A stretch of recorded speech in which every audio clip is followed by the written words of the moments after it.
Boa tarde, gente. Tudo bom com vocês?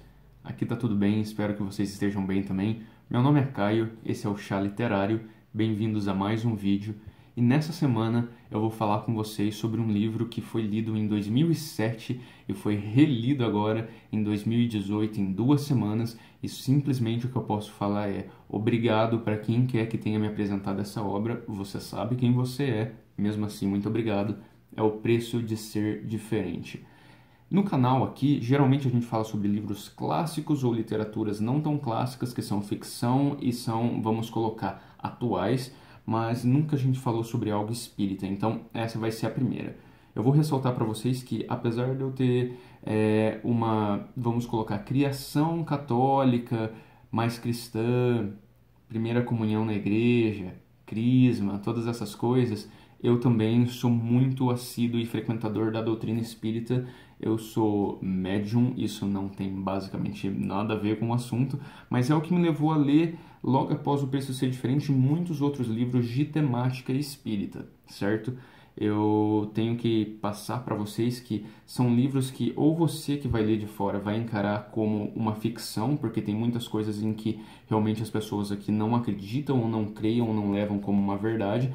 Então, não entra no vídeo, não assista o vídeo se você vai achar que isso não acontece ou se isso não ocorra. Não estou falando para você não ter a sua liberdade de expressão. Tenha, você tem todo o direito de ter. Os comentários estão abertos aqui embaixo para isso. Só não leve tão a sério porque eu acho que religião, se a sua te faz bem, ótimo. Não vamos tentar mudar dos outros ou fazer com que as outras pessoas se tornem o que a gente é ou no que a gente acredita. Eu não vou tentar passar nada pra vocês de que, ó, vão, gente, no centro espírita ou isso aqui. Não, só vou passar aqui realmente uma boa história de um bom livro que foi lido em 2007, relido agora, e é um daqueles poucos livros que sobrevivem à releitura. Então aqui a gente vai ter, no Preço de Ser Diferente, a história do Romero. O Romero, ele é um menino muito sensível, o Romero é um menino muito afetado, um menino até um pouco afeminado. Então, o que a gente vai ter é o típico história de um homossexual que vai sofrer com o que a vida vai apresentar para ele. E não vai sofrer pouco, tá, gente? Ele vai sofrer, assim, bastante, bastante mesmo. E o que a gente vai ter aqui é a história do Romero, um menino muito afetado, ele é muito sensível, né? Isso a gente vai ter aqui a impressão desde o começo do primeiro parágrafo em que a gente vai ter com ele um contato. Então a gente vai ver que realmente o pai dele ali tem uma certa desavença com ele, porque o pai dele é aquele cara bem mais másculo, é aquele cara que não, ó, é assim que tem que ser, nos meus tempos era assim, homem faz isso, homem faz aquela outra maneira. Então, pensa dentro de uma doutrina espírita o quão difícil isso deve ser, né? Deve ser. Se já é difícil no mundo que a gente vive hoje, imagine numa doutrina espírita. Então a gente vai ter o Romero, que tem tudo isso com ele. Ele é um rapaz homossexual. Aqui no começo da história ele ainda é um adolescente e ele não tem muito apoio na casa dele, tirando pela Judite, que é a irmã. Então o que ele tem? Ele tem a mãe, que é uma pessoa muito passiva à figura do pai. A mãe tem por horas... me dá uma raiva tremenda dela. Sobreviveu também, tá? A releitura, a raiva que eu senti pela mãe dele. Mas dessa vez eu não tô tão adolescente quando eu li. Então dá para entender ou compreender um pouco mais a mãe e o porquê certas figuras ou certas coisas ela deixa acontecer. E o pai dele é isso que a gente já falou. É aquela figura, né, é o patriarca mesmo, é bem ali, vamos colocar de uma maneira assim, escrota, é aquele que não aceita que o filho seja daquela maneira, não quer o que os vizinhos vão pensar. Então Romero tem bastante esses impasses, tanto com o pai quanto com a mãe. Mas a irmã é o porto seguro dele. Então a relação que ele tem com a irmã dele é uma relação muito bonita, é uma relação muito especial, gente.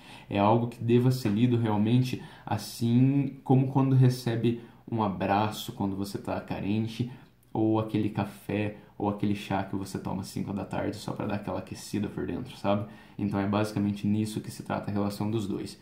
Então, durante muito tempo, a gente vai ver aqui no livro em que ele vai sofrer algumas coisas por impasses espirituais ou porque realmente está assim, que é o que a doutrina espírita, pelo menos nessa literatura, explica e deixa explícito que o seu destino já está traçado. Então, certas coisas você realmente vai ter que sofrer para você se redimir de algo que fez lá no passado. Eu, como seguidor da doutrina espírita, não gosto muito dessa coisa de fiz em uma outra vida e estou pagando nessa. Não acho uma coisa muito legal, até porque eu não lembro do que eu fiz na outra.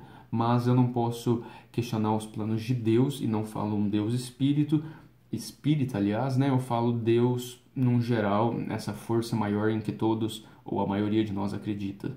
Então, aqui a gente vai ter muito sofrimento pelo qual ele vai passar.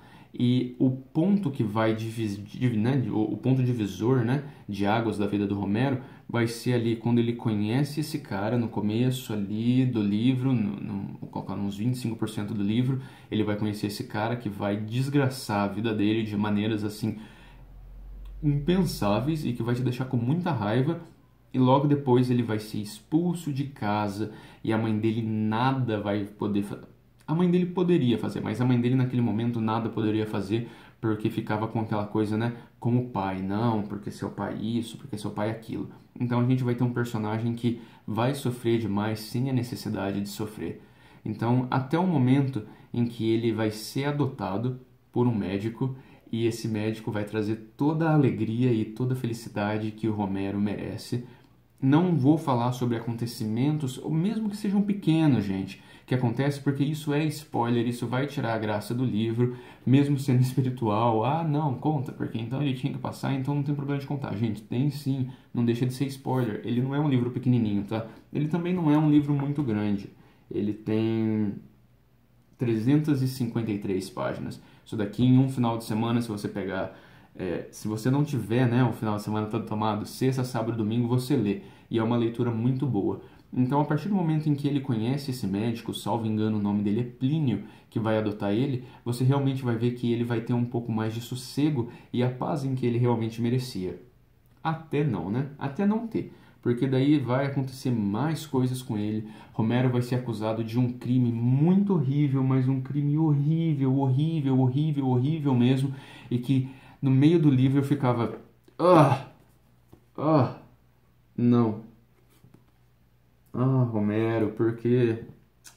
Por que com você, Romero? Por que de novo? Tá bom, deixa eu dar outra tentativa. Ok. Pra mim chega. Pra mim já deu. Não é possível alguém sofrer tanto assim. E daí depois eu conheci Uma Vida Pequena, que tem o Jude, que sofre quase, basicamente, o triplo disso. Mas essas são as reações que você vai ter com o livro. E são positivas, de uma certa forma, porque te tiram, né, desse conforto que você tem. Então você vai ficar realmente torcendo por ele. E daí, para quem já é mais espiritualizado na questão espírita, vai ver que realmente tem ali espíritos bons, né? Bondosos que estão cuidando dele, até uma outra pessoa que sempre cuidou muito dele também, sempre se importou muito com ele vai aparecer aqui, vai aparecer um outro rapazinho por quem ele vai se apaixonar, que é o Mozart, e é uma relação muito bonita também. Por vezes me deu uma relembrada na relação dos dois meninos do Terceiro Travesseiro, e agora vocês me desculpem porque eu não me recordo o nome deles. Mas eu lembro que também o Terceiro Travesseiro foi um livro que me deu uma desgraçada boa na cabeça, hein, quando eu terminei de ler. Caramba, o que foi aquilo? Eu ainda vou reler ele para poder fazer uma resenha aqui pro canal, mas... Uou, complicado, complicado, complicado. Gente, vou abrir um parênteses aqui e a gente já fecha. Por que literatura de cunho LGBT não tem um final feliz?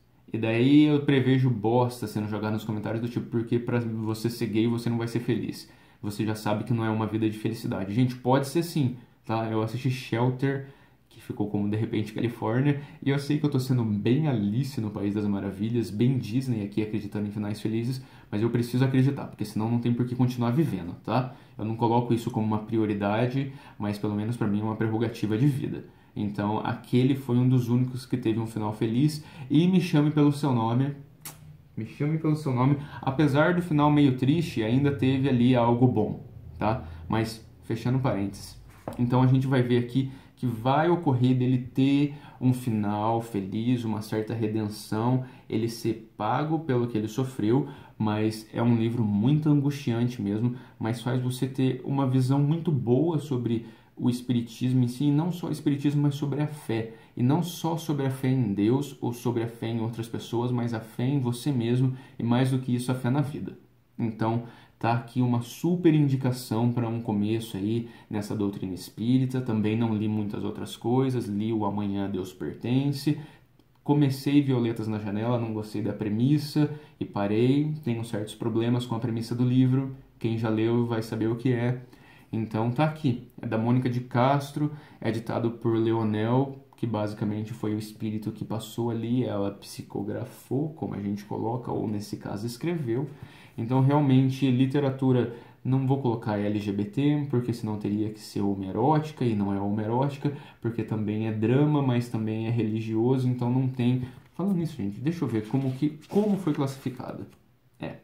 Ficou classificado ali no catálogo como romances espíritas psicografados, espiritismo. Simplesmente só isso, é realmente isso. Essa daqui é a 17ª impressão, tá? É da primeira edição. Essa daqui é de 2015, no total teve uma tiragem de 128 mil exemplares.